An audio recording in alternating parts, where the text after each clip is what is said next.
And without any further ado, we love every Sunday talking to our good friend. Let's go to the Tom's River Volkswagen Sports Hotline and welcome into the locker room former Phillies pitcher Tommy Greene. Good morning, Tina Greene. Happy Father's Day, Billy, and everybody. Happy Father's Day to you. I know every Sunday we get to go on the mound with former Phillies pitcher Tommy Greene, sponsored by Blitz's Market in Ocean City, located at 21st and Asbury. Try their famous breakfast sandwiches, hoagies, gourmet burgers, vegetarian options. Online ordering is available at blitzesmarkets.com or give them a call at 609-399-9983. Start your day off with Blitz's freshly squeezed orange juice. Mention the locker room and get $1 off their 12 ounces of liquid sunshine. That's Blitz's. Tommy, I brought the guys the Blitz's freshly squeezed orange juice. It's you got it. I can't wait to bring you there. It's phenomenal.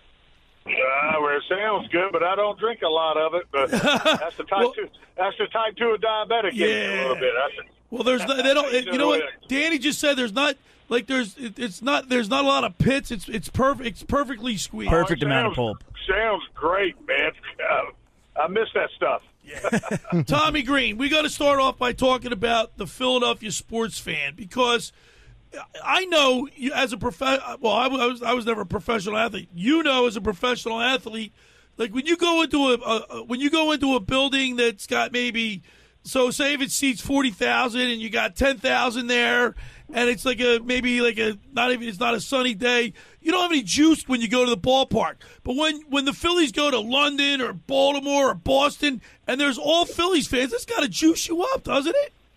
Well, I'll tell you what, and that just shows you what type of fans we have here in Philadelphia. They travel real well. And that's not just for the Phillies, for the Eagles and everything, too. Right. So that's a credit to our fans. So. Yeah, but Tommy, doesn't that juice you up, like as an athlete? Like when you're playing to a sold out crowd and it's a ruckus fan, doesn't that give you a little extra spark? Well, I mean, you're human. I know the way I looked at it. You know, if you can't get up for pitching a big league ball game, you don't need to be there. You know, it could be 4 people in the stands, and I'm still going to be juiced. Right. You know what I mean? Yeah, that's the way I look at it. I mean, but I love to hear the fan, because out there on the mound, I mean, I'm sort of in my own head talking to myself, hearing myself talk, rather than hearing all the stuff around me. We're trying to keep the other stuff from affecting us. You know, not get caught up in the moment too much. Hey, we still got a job to do 60 foot 6 inches away from us. You know, and that's one of the big things. I mean, I'm going to say some bad words here. When I was with Atlanta Braves back in the day, whoa. You know, Leo, that was one of the pieces of advice Leo Mazzoni gave me back when I had him in A-ball. He says, don't get caught up in be in all the situation around you, especially you won't get a shot at the big leagues. You know, you're too good of a ball player not to. But he says you can't get caught up looking up in what's around you.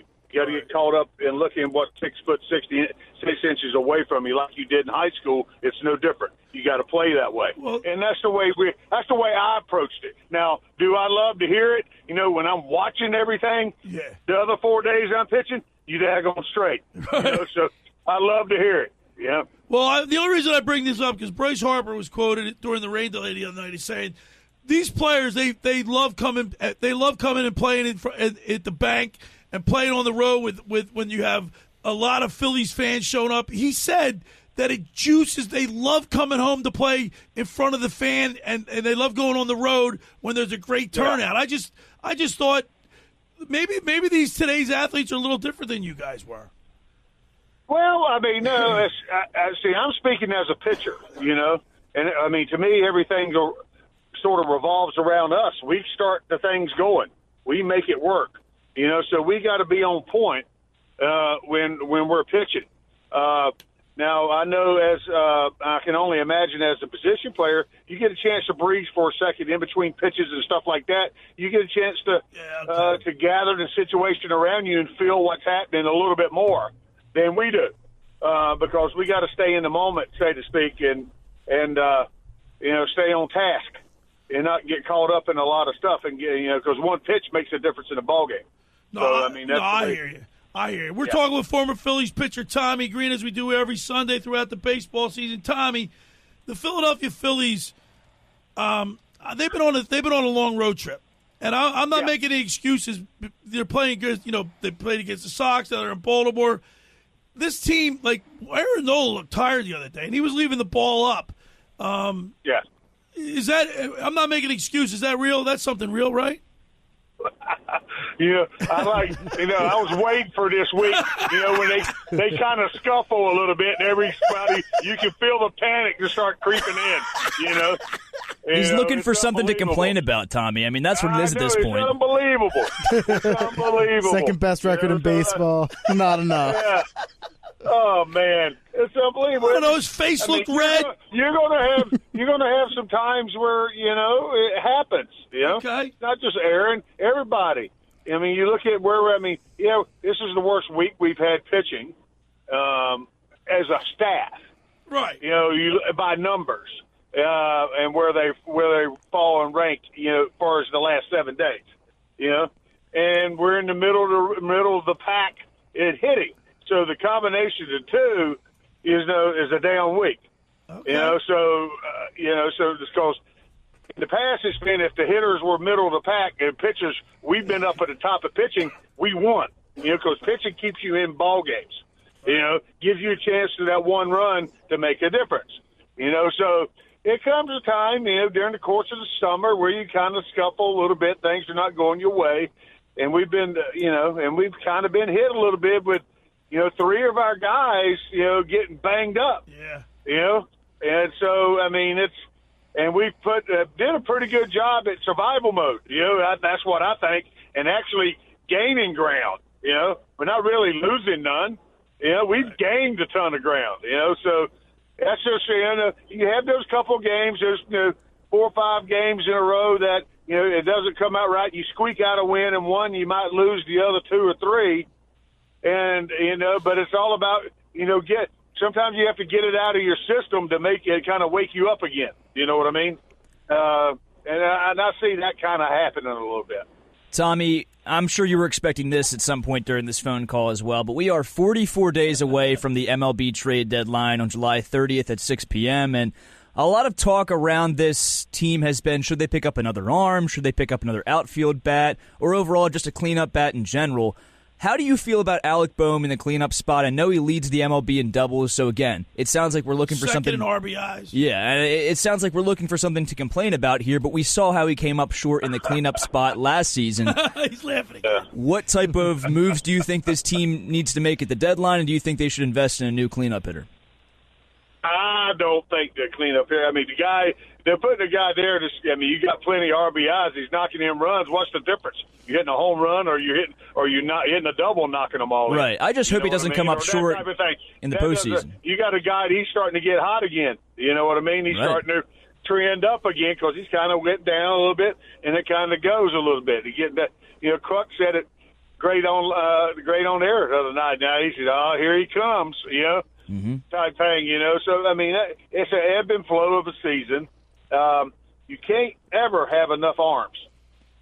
So I see them possibly maybe trying, with a bullpen arm or something like that, possibly.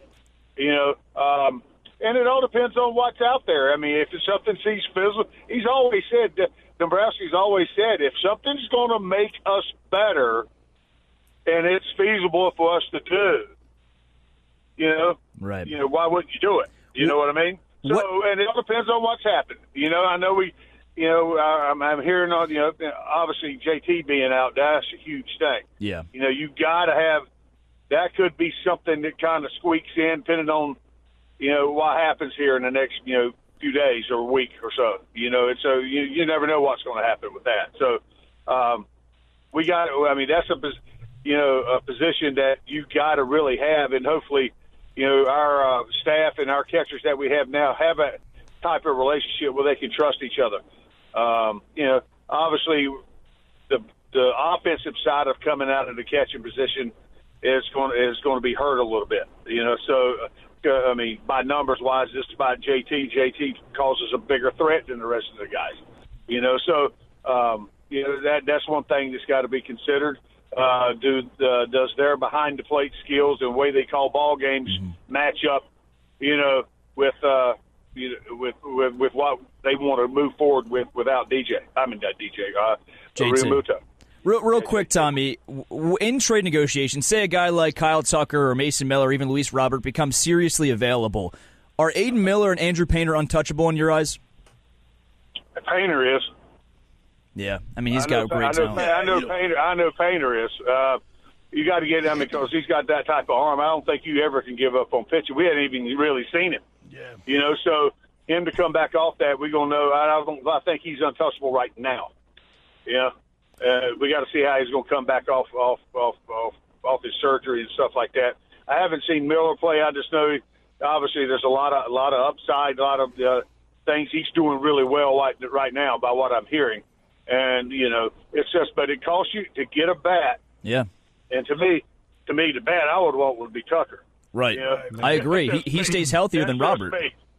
Yeah, that's just me. And that's going to cost you. So. And you got to look at stuff like that. Is it feasible? That's the decision they got to make on that.